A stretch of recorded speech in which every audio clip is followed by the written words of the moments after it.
Well, hello everyone, and welcome back to another episode of the Cliff Ravenscraft Show, a podcast devoted to helping you take your message, your business, and your life to the next level.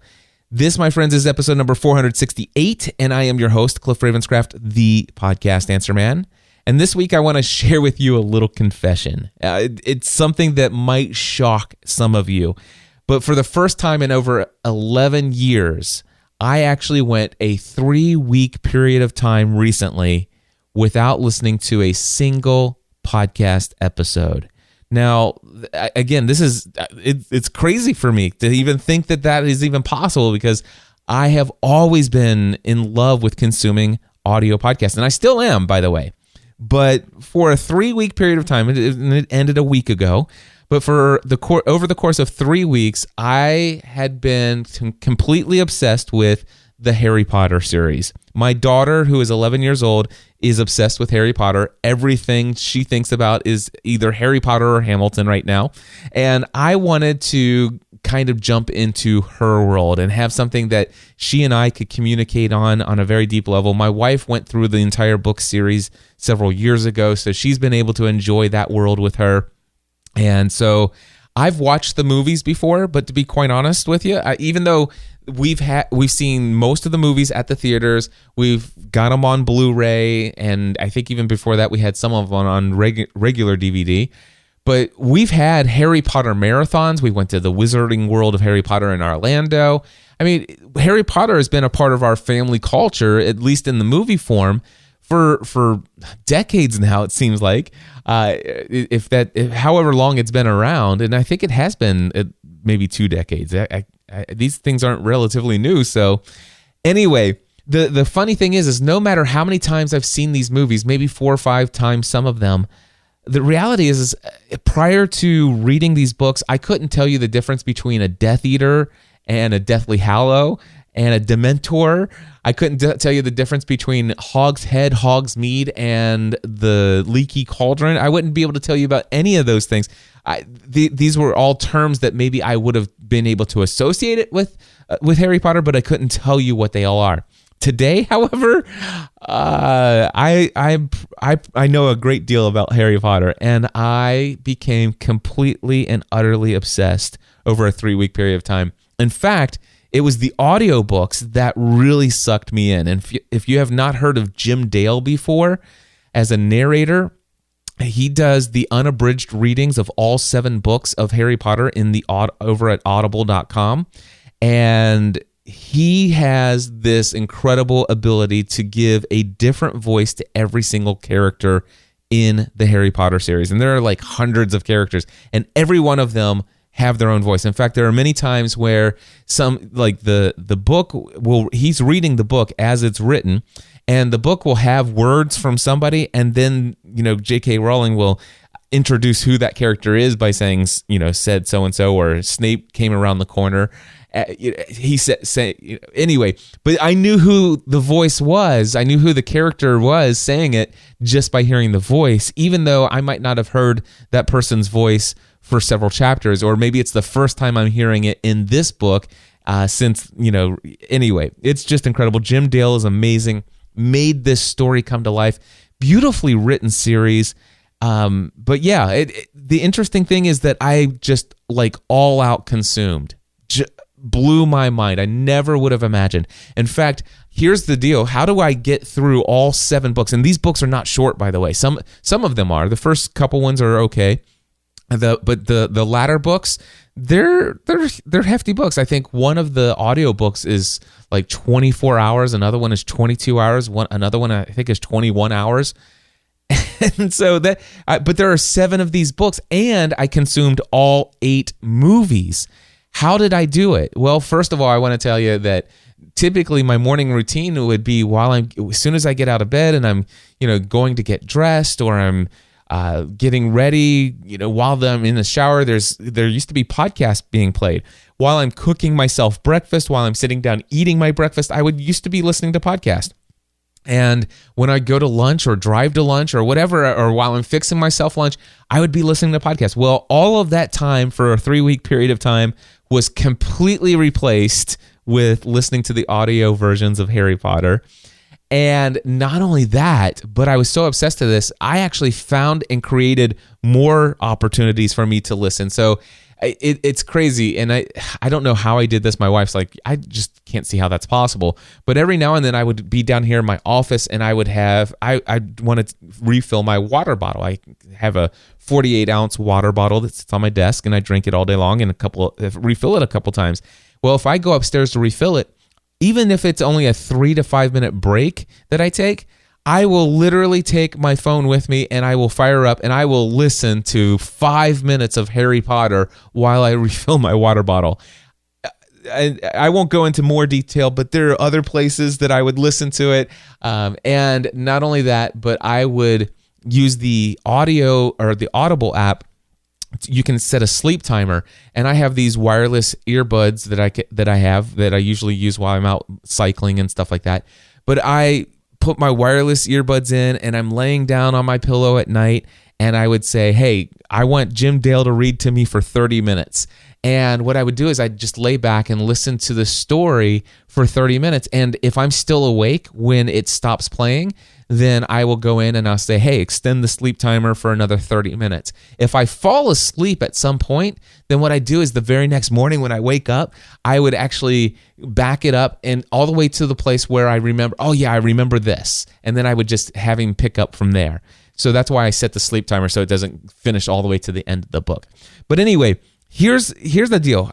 First of all, why am I sharing this with you? Well, first of all, I think it's interesting to think that what is life like 3 whole weeks as the podcast answer man without listening to a single podcast? It was a little awkward. It was a little different. But the good news is that this obsession did not keep me from accomplishing major and massive action in my business. In fact, I was motivated through the whole process as well. And so business-wise, workout-wise, family-wise, still got all the things done that I wanted to accomplish. I just had this added enjoyment. And there were many times that I would actually be working out. And by the way, I've been doing some things called fasted cardio runs in the morning. And these things are typically, these fasted cardio runs, I try to get in a 3-mile run in 30 minutes. And typically I'd need the music. I need some really upbeat music with a fast beat to it to kind of just get me in the groove and keep me moving without thinking about the fact that I'm actually sitting here running on a treadmill. But there were some days where I was just like so into the story that I'm actually having Jim Dale read me this book for 30 or 45 minutes while I'm on the treadmill. And it's actually so consuming my thoughts and I'm so into the story that, yeah, it worked almost as well as the music. Although I will tell you the music worked better. So not every day during the 3 weeks did I do my fasted cardio runs with Harry Potter being read to me. There were some times where I would just like, listen, I need the music. The music will motivate me in a way that just Jim Dale reading to me is not going to get me moving the way I need to move. But so here's the deal. I absolutely loved Harry Potter, and I actually spent the first 2 or 3 days after Harry Potter was over, after finishing all of it and watching the last movie, I went 2 days without actually returning to podcast. I was suffering from withdrawal. I mean, seriously, this story was so engaging. But I think there are some takeaways, and I thought about, should I share this with you guys? And it's not like, am I, afraid to confess to you guys that I went 3 weeks without a podcast. I mean, I did went 3 weeks without a podcast, but I think there are some takeaways that I want to share with you about this Harry Potter. There are a couple things, and first of all, I want to tell you that I love to get lost in an engaging story. I have heard many online mentors out there who have said, if you really want to be successful in life, you need to completely ditch the television. You need to completely ditch fiction. Fiction is a waste of time. And not some people, there are some people who literally have given that advice. This is a waste of your time, a waste of your life. Quit, wasting your hours watching movies, quit watching television. I just don't believe that. I enjoy entertainment, and I think that it's okay to rest and to relax, to withdraw, and to enter into the world of imagination. And I do that quite frequently, and I enjoy it. I randomly have obsessions of entertainment that jump from one thing to the next from time to time. Actually, I've been watching The A-Team on Netflix, the original 80s series of The A-Team, and I think I've watched the first 9 episodes over the past 10 days during the evening, just because I've got some free time. I'm gonna just watch an episode each night. So I've been enjoying that. So yeah, entertainment. I think it's okay to be entertained and to enjoy that. I think that you can run into some issues if that seems to be like your escape from a world that is full of stress and anxiety, and you seem to use this as a coping mechanism to kind of numb the pain of your day-to-day existence, and you seem to be obsessed with it, and you can't get anything else accomplished because of it.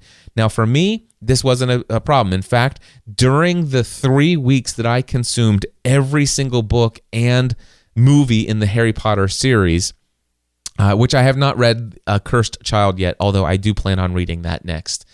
There's just not an audio version of it, so I'm going to have to read it on Kindle, which means I'll have less time that I can actually consume that. But anyway, during the 3 weeks that I consumed this, and I was completely obsessed with it, I still accomplished more in my business during those 3 weeks than other times, because again, it's actually, the story is motivating me. It's inspiring me. It's actually, yeah, I just find it motivating. And I'm like, wow. And it actually gives me just a little burst of energy, if you will. So I just want to encourage people, don't allow yourself to feel guilty just because some other online or real physical mentors out there tell you that entertainment, movies, television, book series, and stuff like that are a waste of time. I think they can be. I think they can be overconsumed.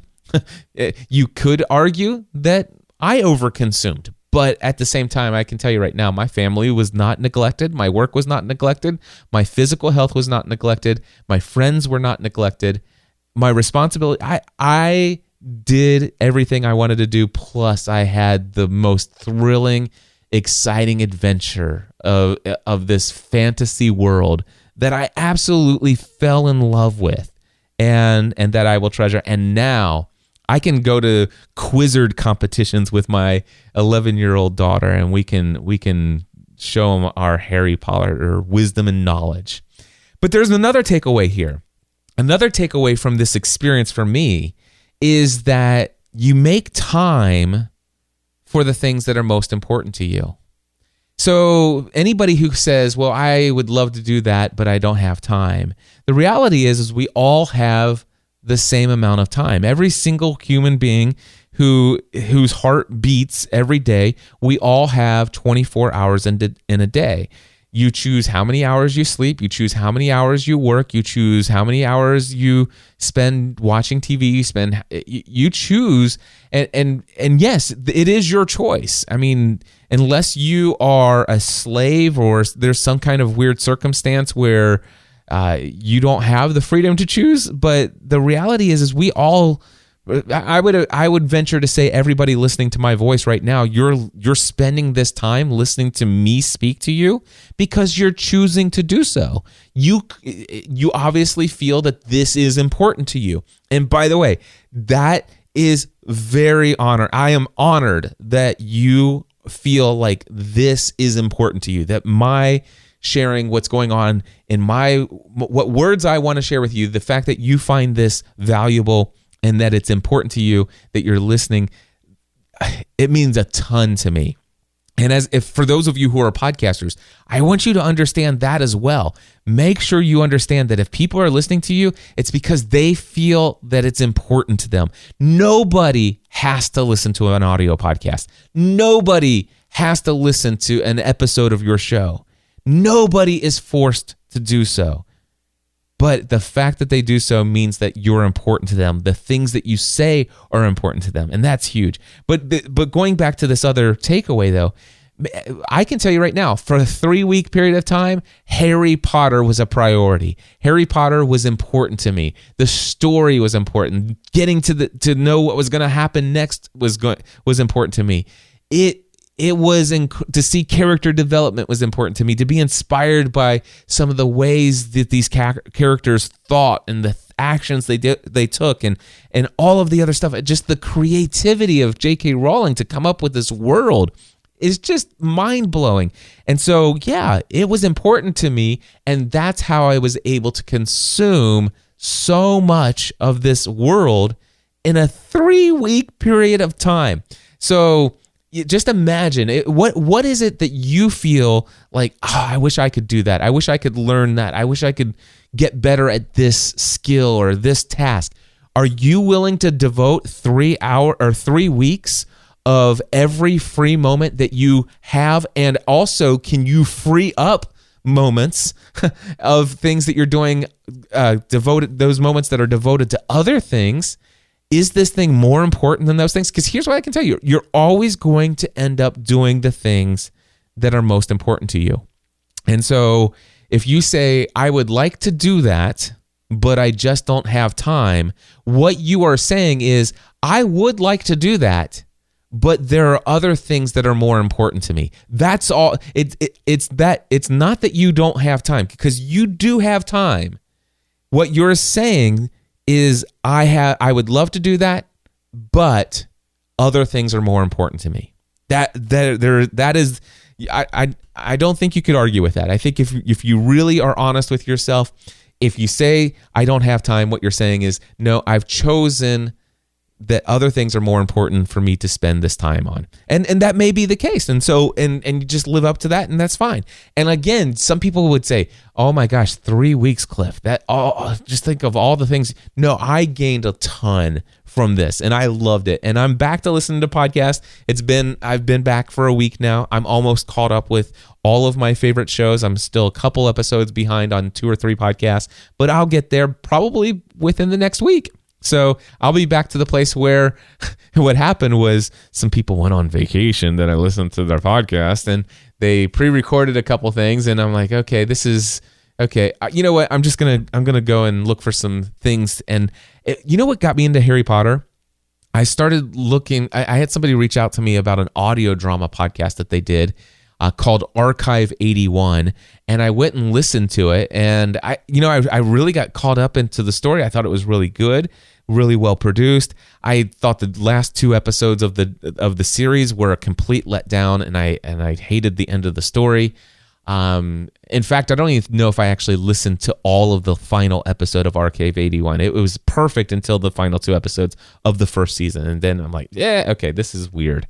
So I did. I was, but the thing is I got sucked into an audio drama podcast, and then I was starting to think, an audio drama. You know what? Let me get into Harry Potter. I've got these audio books. I've got this series.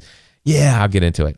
But you make time for what you find is most important. Now, I want to read to you some quotes that came from this book. And by the way, there are so many quotes that I could pull out of Harry Potter, all the different books that are just absolutely amazing. But I have 1, 2, 3, 4 quotes that I want to share with you from this book. And I believe all of these are from Dumbledore. So the first one, it says, "It is our choices, Harry, that show what we really are, far more than our abilities." And this is from the Chamber of Secrets story. Now, what happened in the story of Harry Potter, when it relates to this quote, Harry Potter has all of these abilities, like some of these abilities that just come naturally to him, such as his ability to have a skillful flying ability with his magic broom. He has the ability to speak Parseltongue, which I won't go into detail about what that is, but it's something that is, it's an ability that not everyone has, and it's associated with things most people think are not great. So he has some of these abilities, but he also has so many other abilities, and he has all these other traits, these abilities, skills, and traits that are very similar to somebody else who is a very evil and negative and destructive person. And he's afraid that, man, am I going to turn out just like this? Am I doomed to be like that? And so he has all of these skills. And the other thing is there's these houses that they divide these students up to in this school of Hogwarts. and there's the Slytherin class or the Slytherin family. And the Slytherins are notorious for being a little bit not so great. They have some of the founding member of the House of Slytherin had some pretty terrible worldview and mindset, if you will, and some ideas and opinions. And so Slytherin is known to be a little bit more of a kind of a crowd that is a little bit more on the darker side, if you will. And the way that they get chosen is interesting to go into these different houses. And Harry, the way that was chosen for him, he could have gone into Slytherin, he could have gone into another, and he said, please, I know I'd rather go here.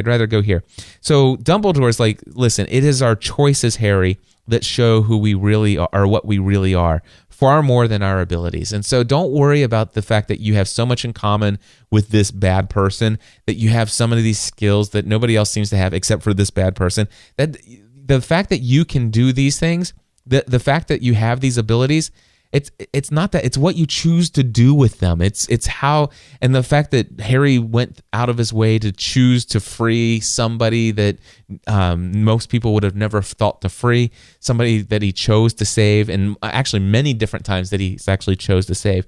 It's the choices that he made and what he did with the abilities that he had. So I love this, and we think about this in our own life, and sometimes I think about this quote. And I think, what about some of the abilities we don't have?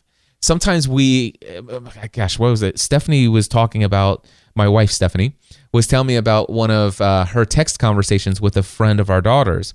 And she was comparing herself to others. And Stephanie asked me this morning, she goes, why is it that so many people compare themselves to others? And it just so happened to be that this friend of our daughter's was comparing her abilities and her skill set and her level of efficiency with math with another friend of theirs. And she's like, I'm just so jealous because that person just seems so gifted and talented and skilled in the area of math, and I'm so much further behind, and woe is me. And it's like, hey, it's not our abilities that dictate who we are or what we have to offer to the world. It's our choices of what we choose to do, what we choose to focus on. What are we going to do? And so I like the idea of this quote. It is our choices that show what we really are. And so the questions I would ask you, and I ask myself, what choices am I making? Whether I have great abilities to do some of the skills and the abilities that I have, I could do great things with them. You know what? I could do terrible things with some of the skills that I have. And it's not the skill that makes me who I am. It's what I choose to do with the skill. And for some of the things, there are some things I would love to do, but I don't have certain skills. Like, for example, I'm not going to be singing to you anytime soon. I'm not necessarily going to be showing up at a karaoke party with more than a couple close friends that I know are going to limit their laughing at me in front of my face and aren't going to talk about it for years to come, behind my back. So karaoke, singing, skill, not one that I have, all right? But it's not even it. So it's not just my abilities, or my lack of abilities. It's what am I going to choose to do? What I choose to do on a daily basis with what I have, that's determining who I am and what I am to this world. I love that. Anyway, another quote: "It does not do to dwell on dreams and forget to live." It does not do to dwell on dreams and forget to live. And this is from the Sorcerer's Stone. And I believe this is a part where Harry Potter encounters an object that allows him to see his mom and dad, who he's never actually known as an adult. And because of an accident that you learn at the very first of the story. So I'm not giving you too much of a spoiler here. But he has this ability through a certain object to see his parents, and he spends a lot of time with this object, just sitting there, forgetting the world, not engaging with the world, but just dreaming about this interaction and being able to see his parents. And so Dumbledore finally catches up with him and knows that he's been around and knows that he's done this. And he's like, okay, this is long enough. And he says, listen, it does not do to dwell on dreams and forget to live. Now, what does this quote have to do with anything for me? Well, there are many times when I would, in the past, dream about the future. I would think about the things that I want, that I have coming up, the things that I want to accomplish, the things down the road. And oftentimes, everything I would be doing in my life would be for something in the future. Everything would be about the dream. I'm going to work hard today. I'm going to do this. I'm going to sacrifice this time. I'm going to do this. And the thing here is it does not do well for us to dwell on the dreams of the future all the time. Although I think it does do well for us to have dreams. I do believe that. But not to be so focused on our dreams that we forget to live life today, that we forget to actually enjoy the moments that we have today. Because the reality is, while I think it's important for us to expect that we will be here 5 to 10 years from now. I think it's important for us to have dreams of what we hope life might look like and what we might be able to accomplish or do or be able to interact with over the next 5 to 10 years. But the thing is, we're not guaranteed that we'll be here we're not guaranteed we'll be here tomorrow.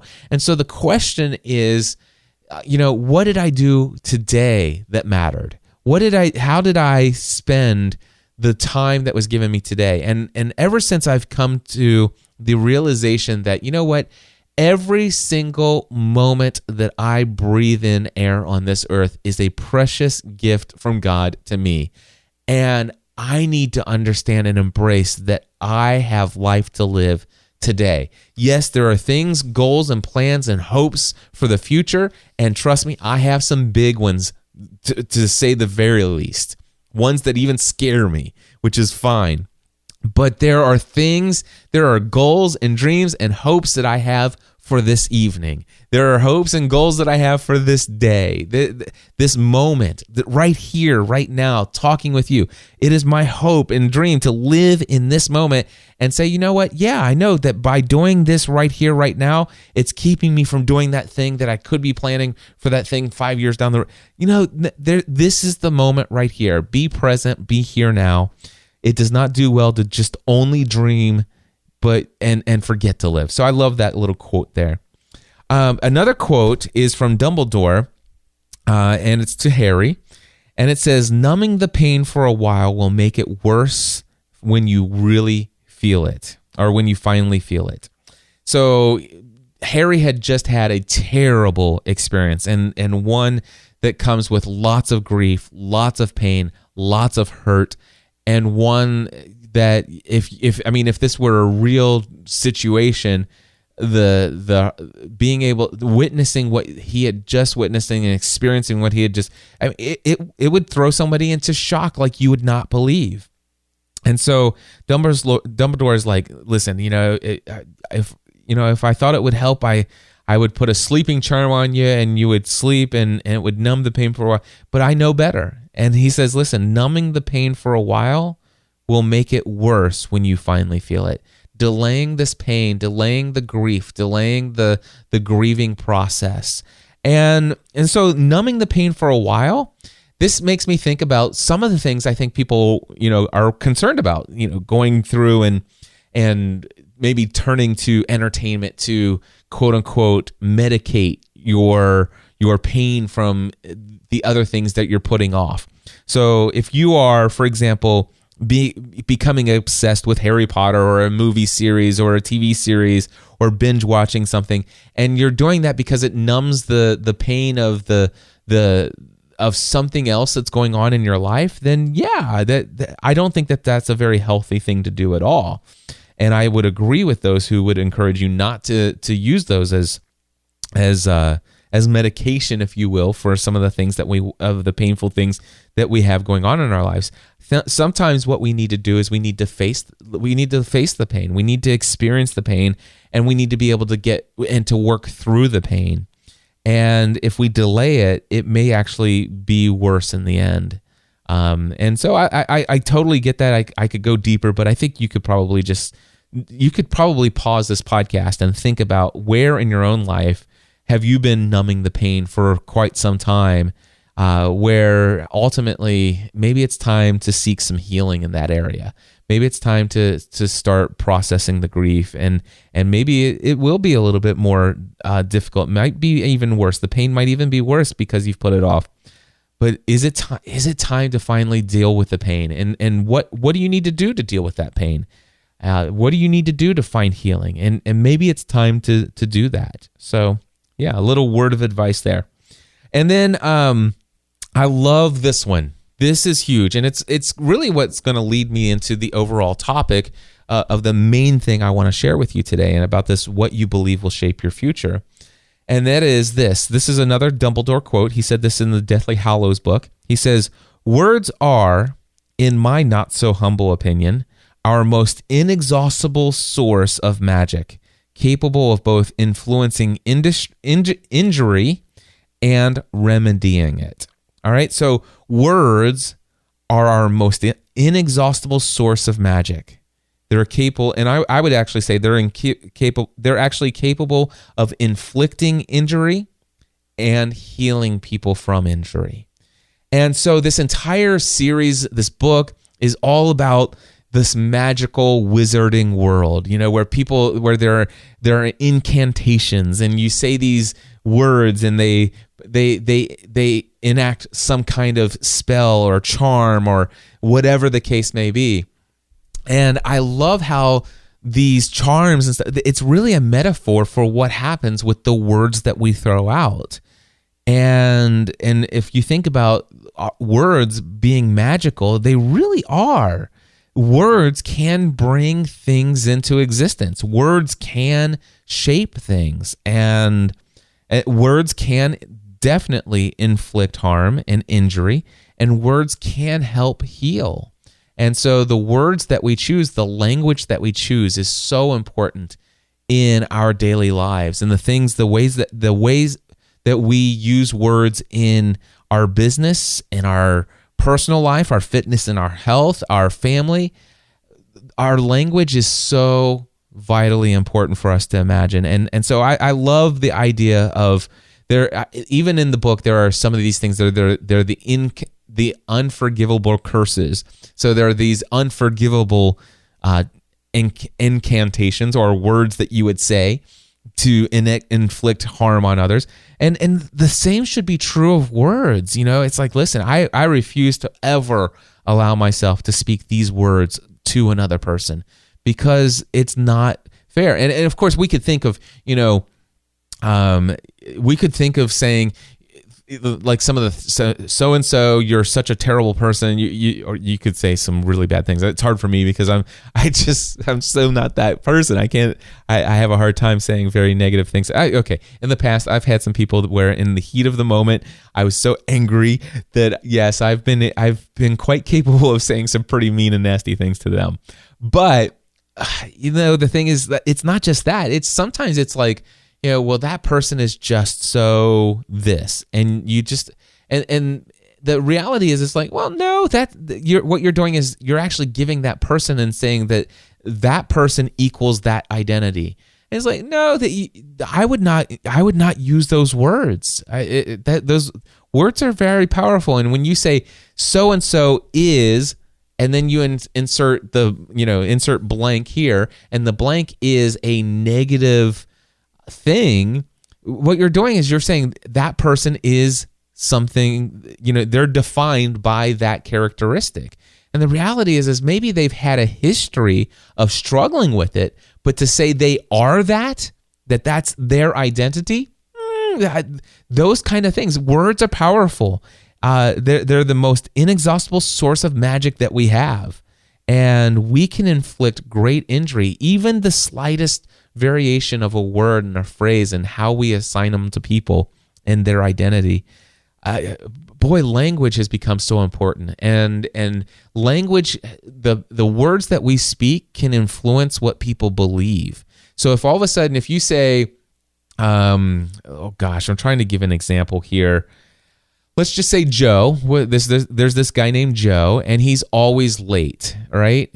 He's late all the time, and basically he is uncaring. Let's just say we associate that in our mind and say that we think that Joe is disrespectful. Okay, so Joe's always late, and so we see that as disrespectful to us, and so we start saying, instead of saying Joe seems to be late all the time, he struggles with being late, he struggles with understanding the priority of others and valuing their time. Instead, we say Joe is so disrespectful, and if all of a sudden we say that enough, other people will be influenced to believe that Joe is disrespectful. If word gets back to Joe and he's struggled and he sincerely has different issues that have come up each time, but the fact is that eventually if it gets back to him, he all of a sudden believes that I'm just a disrespectful person, and all of a sudden it becomes a part of their identity. They believe it, and they just start being disrespectful, not just in showing up late, but in other areas, because it just slowly creeps in. I know that this might be going really deep, but I believe that our words have powerful influence, and they can influence what other people believe, what we believe, and I believe that what we believe will shape our future. So that's where we get to the topic of this. And I hope that you guys are okay. Tell me in the comments of this episode. Go to podcastanswerman.com/468 and say, Cliff, first 36 minutes, total waste of my life. If that's the case, let me know if it was a total waste of your life. If you found some value in hearing just how I'm, obsessed with Harry Potter for 3 weeks and how it took me out of podcasting for a couple weeks and here's some takeaways, a couple quotes, and was it valuable to you? If the first 36 minutes of this episode were valuable, let me know that as well. I would love to know if I just wasted 36 minutes of your moment. It's important to me to know that. podcastanswerman.com/468. If you leave a comment within 30 days, you can do it right there on the site. If you are listening to this more than 30 days after I release it, the comment section are turned off. You can send me an email, cliff@podcastanswerman.com, and just put episode 468 Harry Potter in the subject line. I'm going to take a drink of water here. I'm not going to edit this week's episode. I do have some other things to do, and I'm not going to tell you I don't have time. I just have other things that are more important. Excuse me. Thank you. More important than editing this week. So yeah, there you go. Putting my own language into action. So what you believe will shape your future. This is something that I started doing after I came back from the Tony Robbins event. As soon as I came back, I started enacting a morning routine, and I created a bunch of written journals. Actually, I started one written journal, and I realized there are a couple different types of things that I was writing about in my written journal, and I separated them out into separate written journals. The cool thing is that they're actually written in an iPad Pro. Absolutely love my, what is this, the 12.9? It's the largest size iPad Pro that's available. I have the Apple Pencil. I use the Good Notes 4 app, and handwriting onto a virtual piece of paper is literally 10 times, 50 times, 100 times better than writing in a real notebook. And trust me, I have been obsessed with writing handwritten notes for years. It's always been my preference. And then I started doing digital because I wanted to be able to reorder and I wanted to be able to search, and Good Notes allows me to search any of the handwritten notes, even with my handwriting. And it allows me to just, I can lasso certain things, and I can reorder them and drag and drop. It's the most incredible thing, but that's not what we're talking about today. But I have this thing where I created a separate notebook called My Truth and Identity File. Remember that for me, the year of 2016, this entire year, my most common theme that I'm looking out for is my identity, trying to fully grasp a clearer and crisper picture of who I am, who I was created to be, where I am today, and where am I heading moving forward from here. And so identity is a big thing for me. And also, so it's called My Truth and Identity File. And by truth, I mean, what are the things that I believe to be true? And what I believe to be true will shape my life. I do know this. And so sometimes we have these things called limiting beliefs. And by the way, not everything we believe to be true is actually true. How about that? And boy, we can go into some, even some of the heaviest things in the realm of theology, things that I thought were just irrefutable truths in the past. Today, I still believe some of them, but I'm even open to the idea that I might be misunderstanding. It could be. But it's the fact is I act upon what I believe to be true. And what I believe to be true is what I act upon. I know I just said that the reverse, but that is the reality. And so I'm always asking myself, what do I believe to be true?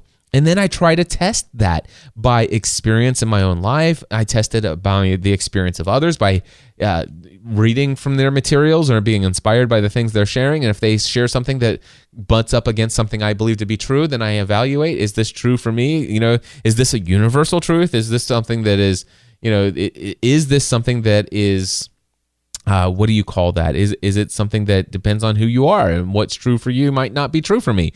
I think there are some things that are universal truths. I think there are some things that are irrefutable. They're true for everyone, but some things might be, dependent upon the situation and depending on the person. So the question is what do I believe to be true?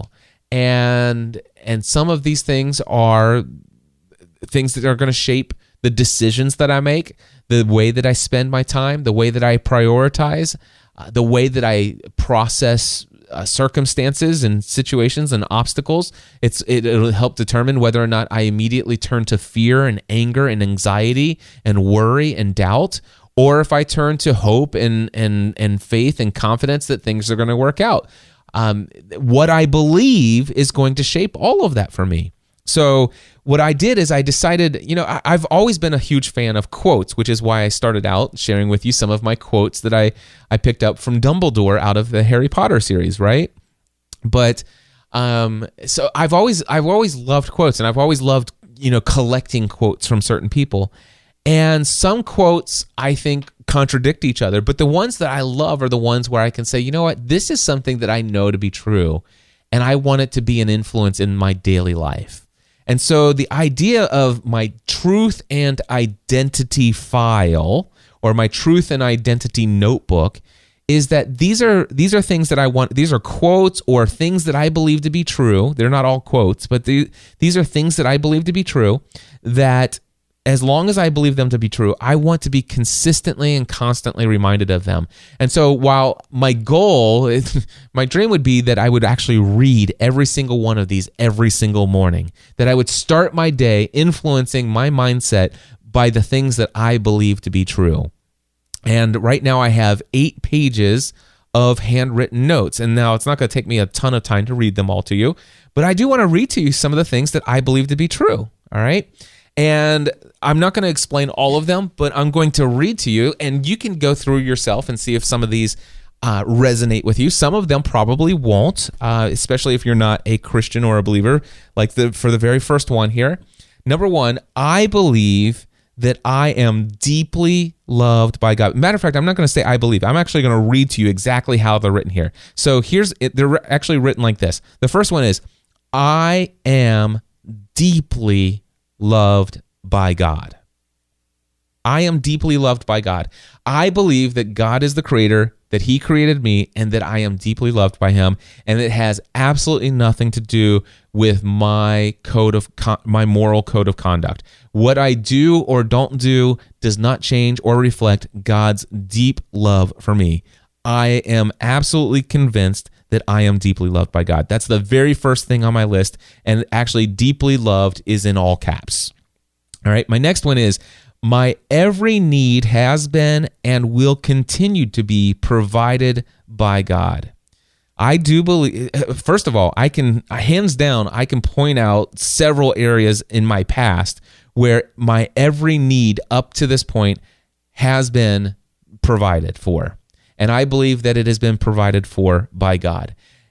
There are many things that I've done as well that have helped fill in those provisions. There are some things where it's very clear that I didn't do it and God just came through. But if it's by my own hand, it's because of the gifts and the skills and the talents and the drive that God's given me.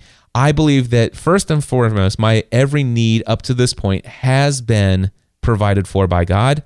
And because of the history of never being let down or failed by God, I believe that my every need moving forward will be. So this is what my truth and identity, it says my every need has been and will continue to be provided by God. All right. The next one is, I am here for a reason. My gifts, talents, and other experiences are meant to be shared with others. I believe this. This is something that is everything about me here on this earth. I believe that I am here for a purpose, and one of the things that I feel is my purpose, my calling in life, is to share my gifts, my talents, my experiences, and to share them with others. As I am actually working to become more of who God has created me to be, I want to help them. In fact, this next one here says, this one might be a little too arrogant for some of you, but this one here, this is the next one. It says, there is a greatness deep inside my soul, and each day I am becoming more and more who I was created to be. The next one is, I have the ability to control my emotions, and I choose to live in a beautiful state of mind. Joy-filled, extremely thankful, awe-filled, passionate, playful, fun, creative, and curious. I'm just going to continue to read these. I'm going to try to avoid a lot of commentary because I want to get through these. I want to give you guys an idea of who Cliff is, what he believes, and what makes him tick as he talks about himself in the third person. Anyway, I choose to be happy every day of my life, no matter what. Even when things don't go my way, even if injustice comes my way, because life is too short to suffer. Life is a gift. I do not settle for good or even great. Outstanding is my target. I am fully devoted to growth every single day. And by the way, growth means personal development, becoming more of who I was created to be. The next one, I consistently look for ways to serve others and the greater good. I consistently look for ways to serve others and the greater good. Success without fulfillment is the ultimate failure. I am most effective in serving others by first living a life well lived, a life where I am genuinely fulfilled. I am the master of the art of fulfillment. I am the master of the science of achievement. I am able to find patterns when studying the success of others and apply them to my life. I have learned that I can achieve any goal by, number 1, believing it's possible, number 2, writing it down, number 3, telling others about it, and number 4, working the plan as it develops. I set goals. I visualize and know my outcome. I take massive action. I trust that God is always working in the background on my behalf. I show up with love, not judgment, gratitude, not lack, faith instead of fear, and I am committed to helping others do the same. I am rich in this present world. However, I will not allow this to make me an arrogant person. I will not put my hope in my financial wealth, which is so uncertain. Instead, I will place my hope in God, who richly provides me with everything for my enjoyment. I am committed to do good, to being also rich in good deeds. I am a generous man who is devoted to sharing. Which, by the way, if any of that language kind of worries people, that God is providing me everything for my enjoyment and that I am a rich person and it's okay for me to be rich and blah, blah, blah. Well, I just want to tell you, what I just read for you is just a minor modern rephrasing for my own purposes of 1 Timothy 6, 17 and 18. Look it up. 1 Timothy 6, 17 and 18. But I just wrote it down. I am rich in this present world. However, I will not allow this to make me an arrogant person. I will not put my hope in financial wealth, which is so uncertain. Instead, I am placing my hope in God, who richly provides me with everything for my enjoyment. I am committed to do good. I am also rich in good deeds. I am a generous man who is devoted to sharing. Check that out, 1 Timothy 6, 17 and 18. Here's the next one. Every individual moment that my heart beats is a priceless gift from God to me. I live fully alive in each moment with joy and thankfulness. Knowing that God is my number one fan, I am committed to being my own number two fan. I celebrate my own accomplishments, big and small. I give myself high fives. I pat myself on the back. I give myself hugs, and I will actually leave out some of the words there because there's some language that came from the Tony Robbins event that's kind of unique, and I don't want to take time to explain it here. But yeah, I love that. It used to actually I changed that because these are my truth and identify. These are things that I believe to be true, and it used to say I am my own number one fan. And I'm like, wait a second, I don't believe that to be true. I do not believe that to be true. The truth is that knowing that God is my number one fan, I'm committed to being my own number two fan. I'm good with that. So there you go. All right, we're on page 3 now. I am never at a lack for wisdom, for when I need it, I simply ask God, who gives it to me generously without finding any fault within me. By the way, that's James 1:5 in the Bible. In fact, the next 2 are from the Bible as well. I am financially wealthy. However, it is not my power or strength that has produced this wealth for me. It is God who has gifted me with the ability to provide or to produce wealth. That is Deuteronomy 17 and 18, by the way. 8:17 and 18. I refuse to concern myself with how others may judge me and my actions.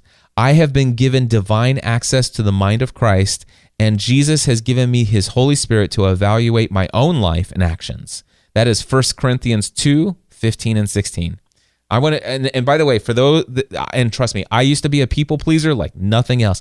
I used to really get upset when people didn't like me or thought bad things about me. And in fact, if some of you were to email me and tell me you really thought the first 36 minutes of my episode was a total waste of your time and you don't even know why I continue to listen to the podcast, blah, blah, it probably would affect me to a small degree.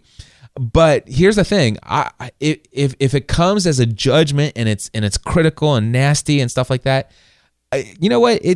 I'm still gonna feel it. But here's what I will tell you: if I genuinely do believe that I've wasted people's times, I will change. I will try to not waste people's time in the future by sharing things like the Harry Potter for 36 minutes. But here's the thing. I refuse to concern myself with how others might judge me and my actions. If you want, it's one thing to let me know that, hey, I didn't find that as helpful as others. It's a whole nother thing to judge me. It's like, Cliff, you're just so arrogant and you're just so, wrap it up, dude. You're a waste, you're blah, blah, blah. If it comes back as judgment and somebody says, I can't believe you charged for this, I can't believe this, they don't know my motives, they don't know my action. It doesn't matter to me. I refuse to concern myself with how others may judge me in my actions. I have been given a divine access to the mind of Christ, and Jesus has given me his Spirit to evaluate my own life and actions. I believe the Spirit of God is my judge who will help convict me of what is right and wrong. And I do believe that he oftentimes will use others to initiate some of those thoughts and evaluations, but still, I will not allow others to judge me. All right. I have no reason for stress, anxiety, or worry. I have been given the gift of today to accomplish all that God desires for my life, knowing that whatever I do or I don't accomplish today, God is working all the details. He's working out all the details. His plans for my success may be different than the plans and to-do lists that I have made for myself. By the way, that is not a Bible verse. It's just a compilation of the things that I felt God has clearly communicated to me over all of my existence on this earth and my relationship with him. I'll read it one more time. And the biggest thing, there are some quotes from the Bible that I can think of that have influenced this. One is, be anxious about nothing, is something that Jesus said. Don't worry about anything. It's pretty clear, those words. But anyway, here's my wording on that one again. I have no reason for stress, anxiety, or worry. I have been given the gift of today to accomplish all that God desires for my life, knowing that whatever I do or don't accomplish today, God is working out all the details. His plans for my success may be different than the plans and to-do lists that I have made for myself. All right. Next is, I refuse to see any problem as being any bigger than it truly is. Now, of course, I talked about that one in the Science of Achievement episode a couple weeks ago. Next one is, I know that the way for me to master anything is through the power of repetition. If I'm not great at something right now, all I have to do is do it again and do it again and do it again and again and again, and eventually I'll become a master of it. All right, we're on page 4. So we need to keep going here. I do not desire to change others. Instead, I am focused on living in a beautiful state of mind and constantly creating a powerful and positive change in all areas of my own life. I know from experience that a life well lived can have the greatest impact and influence in the lives of others. I don't sweat the small stuff, and I believe that it is all small stuff to God. The next one is, I am a force for good. The next one is, the world is my playground. I'm allowing myself to wrap my mind around that one. I love that one personally. The world is my playground. And I'm trying to think about this one is when I used to think of just how out of reach it seemed at one time when the first time I dreamed of hearing Father Roderick walk through his neighborhood in Amersfoort in the Netherlands. And I'm like, man, wouldn't it be great if one day I could actually save up enough money and maybe, in my wildest dream, visit the Netherlands and hang out for a day with Father Roderick. Wow, what a world that would be. Or what if I could become a public speaker and travel to some cool places, outside of the United States and stuff like that. Well, you know what? In the past year, I've been to the Netherlands. I've been to Paris. I've been to Scotland. I've been to Manchester in the UK. I've been to the Isle of Wight. I've been to Stonehenge. I have been to New Zealand for 10 days. It has been incredible.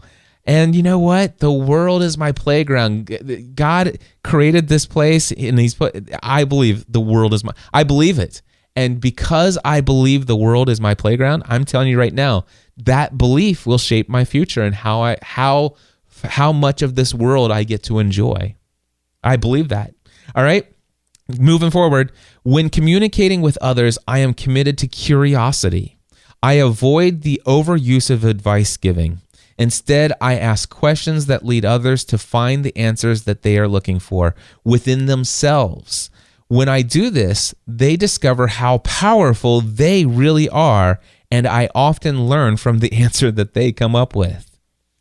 I know that if I'm angry, frustrated, stressed, fearful, worried, etc., I will have a more difficult time coming up with a solution to a problem than if I were in a beautiful state of mind. When solving problems, I will be joy-filled, extremely thankful, awe-filled, passionate, playful, fun, creative, and curious. Page 5. When faced with suffering of any kind, I trade my expectations for appreciation. Knowing that and by the way, there's a little sub thing here.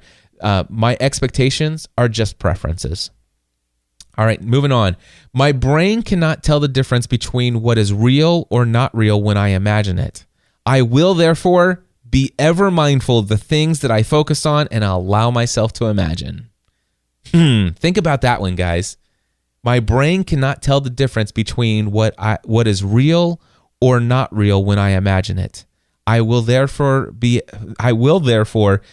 ever mindful of the things that I focus on and allow myself to imagine. And that goes, you can tie that one into I will not allow myself to imagine things as worse than they are. Imagine all the bad things that might happen. Anyway, starting my day early in the morning is a huge blessing that allows me to devote quality time to personal growth and to plan my day on my own terms. I can create as much money as I want by providing value to others. I know that I may not always get my wants, but I will always achieve my musts. let's see here. While I do life with several folks who are further down the path of success in many areas of life, the truth is that I have far more financial wealth, business experience, and even greater success with health and fitness than most people that I have ever known or met. Now, this one has a lot to do with a lot of limiting beliefs that I would allow myself to have. What value do I have and stuff like this? And this was not always true for me, but I am in a place in my life where sometimes I have to remind myself, you know what, I do life with people like Michael Hyatt, and I have regular text conversations with Dan Miller and Ray Edwards, and we get on the phone and talk with these guys. And yeah, these guys are further down the road. They have tons more experience. They have lots more to offer a lot of people than I do. There's no question about that. But sometimes I allow myself to think, well, because I don't have as much as them, why would people pay to have access to me or hire me as a coach? And I'm like, wait a second. And I believe this to be true. This isn't something that isn't by the way, none of this is fake it till it make it stuff. I don't write it here until I absolutely believe it's true. And this I do believe is true. I'm going to read it one more time. While I do life with several folks who are further down the path of success in many areas of life, the truth is that I have far more financial wealth, business experience, and even greater success in health and fitness than most people that I know or have ever met. The next line, this is one of those ones that okay, this is one where I have to be reminded of this. I do believe this, but I have to remind myself that this is the one this next one is the one that sometimes I struggle with believing it. Sometimes I forget it. And it's 3 words. I am enough. I am enough. Who I don't have to add value to other people's lives. I don't have to go learn something new, have to have another experience. I am enough today. That's it. I am enough. Right now, I am enough. Now, I will be enough. I am enough. Now, am I going to stop where I'm at? No. I'm committed to growth, but I am enough. I don't have to do anything else to be valuable. All right. I have a tremendous amount of value to add to others. So that one's just a follow-up of the other ones, right? Anyway, page 6. Every resource I need is available to me. I do believe that. It might take some digging. It might take a lot of work to get to that resource, but I believe that every resource that I need is available to me. Next one, God has a purpose for my life and is constantly working behind the scenes on my behalf. I think that one was on page 1 or 2 as well, but for some reason I forgot that it was there. By the way, I'm adding to these as I come up with new things, all right? So the next one is, no mistake I make, big or small, can ultimately screw up God's will and purpose for my life. He takes everything I do or don't do and somehow works it all out in the end for my good. I find great joy. Let me do this one again. I find great joy in and seek to celebrate the success of others. I am an effective leader who is committed to, number 1, seeing things as they really are, not worse than they really are. Number 2, seeing them as better than they are, as I have vision, and without which the people will perish. And number 3, I am committed to making things better through the proper strategy and psychology. So it's the whole science of achievement. But that's something I believe. I believe I am a great leader because I'm committed to those 3 things. We talked about that recently. So I learn most effectively when I have energy, emotion, or I am in motion. All right, that we're not going to go into detail. I know I'm already over an hour, so but I do believe that I learn most effectively when I have energy, when I have a strong emotional response happening, or if I am actually in motion. All right. So, by the way, good idea to learn on a treadmill if you can handle that. All right. Let's see here. I know that in the past, the only reason I didn't have what I wanted was because of the story I told myself about why I didn't have it. I know that in the past, the only reason I didn't have what I wanted was because of the story I told myself about why I didn't have it. I will stop asking what's wrong. Instead, I will start focusing on questions like, what's right? I am committed to living a joyous life every day. I am committed to being grateful in every circumstance. If things don't go well or my way, I will let it go. I will not allow such circumstances to stand in the way of my being committed to living in a beautiful state. I am committed to finding great riches in every moment. When negative thoughts or emotions pop up, and they will, I will be mindful to change my physiology, my focus, and my language. When approaching something new, I don't have to be great to get started, but I do have to get started to become great. Prosperity and abundance flow to me in direct proportion to the amount of care, service, and help that I give to others. I will not judge each day by the harvest I reap. Instead, I will judge each day by the seeds that I plant. Food is fuel for my body. I am committed to consuming foods that promote steady energy levels throughout my day. Consuming sugar and excessive carbohydrates causes my body to produce insulin. Insulin is known as the storage hormone, and when present in the body, it will store glucose in the muscle tissue, the liver, and adipose tissue, aka body fat. Insulin, let's see, what is that one here? Insulin. Okay, insulin running through my body will also cause fat to be stored.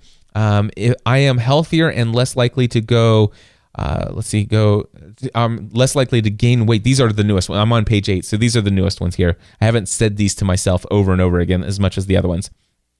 Insulin running through my body will increase body fat, will cause body fat to be stored, or cause fat to be stored, so as body fat. So if I actually eat food that has fat in it, and then insulin is now coursing through my body, it will take that fat and store it as adipose tissue. Anyway, I am healthier and less likely to gain weight from increased body fat when I avoid foods that trigger an insulin response. My body will also become efficient at burning the fuel that I ingest the most of the time. If I eat more calories from carbs every day than anything else, my body will use glucose as its primary fuel source. However, if I feed my body more fat and protein than carbs every day, my body will synthesize ATP, the muscle's fuel, from fat and amino acids. I therefore am committed to eating more calories from fat and protein than carbs every day. Now, don't get me wrong, I eat carbs, but I make sure that carbs is in that I have equal or less proportion of carbs when compared to the fat and protein that I eat. Anyway, I know that all it takes is just one pivotal idea for a book, conference, or coaching call, or course, or other resource to change my life forever. I am in the business of creating resources that consistently contain such pivotal ideas. And that, my friends, is the last of the current state of where my truth and identity file is. But that, my friends, if you want to know how, and by the way, this is not all the things I believe. I've only been doing this since June, and quite honestly, I've been so hyper-focused on a bunch of projects and been accomplishing so many things. I haven't added a lot more to this. If I could just think of all of the things that are my driving force, the things that I believe, the powerful quotes that I've applied to my life as universal truths that I just know that will help shape my future, and that I do know if I act upon them, I can do things that I wouldn't do otherwise if I didn't think about these things. If I could actually share with you all of the things that drive all of the decisions, I would have hundreds of pages of these things. But right now I have 8 pages, and right now I just shared with you all of the 8 things that I've taken the time to write down, the things that I believe that actually help me process all of the things that go on in my life. It's my truth and identity file. And I just want to encourage you guys, why don't you start your own? Why don't you start a notebook and begin to write down the things that you believe? And by the way, if you have limiting beliefs, or if you have some beliefs and all of a sudden you come across something and your mindset is expanded and you wrote down something that you no longer believe, well, if it's in a physical notebook, then just cross it out and then at the end, wherever you're at in your notebook, write down the new belief. And move forward and let these things that you believe. And you'll notice that it's a very positive mindset focused thing. And I believe in positive things. And I believe that what you focus on is what you feel. I focus on positive things. I feel positive energy. That is how I am able to be who I am, accomplish the things that I do. It's what keeps me moving. It's what keeps me motivated. What you hear here is 8 pages of notes of the things that cause me to make the decisions to serve people the way that I serve them. It's why I wake up in the morning and do what I do. Guys, what you believe will shape your future. It will shape your decisions. What you believe will change your life. And so I want to encourage you to take stock, to take account, and maybe even create your own truth and identity file. One thing I can tell you, you might have heard these from other people called affirmations. And affirmations seems, I don't think there's anything wrong with the word affirmations, but you know what? These are more than affirmations for me. These are beliefs. And beliefs to me is a hardcore, deep down in my heart sort of issue, sort of thing. And I just want to encourage you to begin to take stock of the things that you believe. Start writing them down and allow yourself to be reminded of them consistently, if not daily. And that, my friends, is my encouragement for you guys to take your message, your business, your life to the next level. And I know that we're already way over an hour. I'm not going to edit this episode, not because I don't have time, because I do. I just have other things that are incredibly, critically important to me, and I do ask and beg of your forgiveness, and I hope that I didn't waste any of your time today with the first 36 minutes of this episode, that you found it at least entertaining and somewhat valuable in one other way, shape, or form. But I do want to let you know that if you want to create a podcast where you can use your words, your spoken words, the most magical source, the inexhaustible magic that we have, your words to influence and impact other people's lives in a powerful way. If you want to create a podcast to take your message, your business, your life to the next level, I want to be your coach, personal coach, direct access to me for 4 full weeks. My next session, 27th session of Podcasting A to Z, is coming up on Monday, October 3rd. It is just, by the time this is released, just over 1 week away. Is this the time? Please, let's work together. PodcastingA2Z.com. Let me help you get that podcast launched. You can do it. You can change people's lives. I promise you, it is going to be a journey like nothing else. Until next time, my friends, God bless. We'll talk to you soon.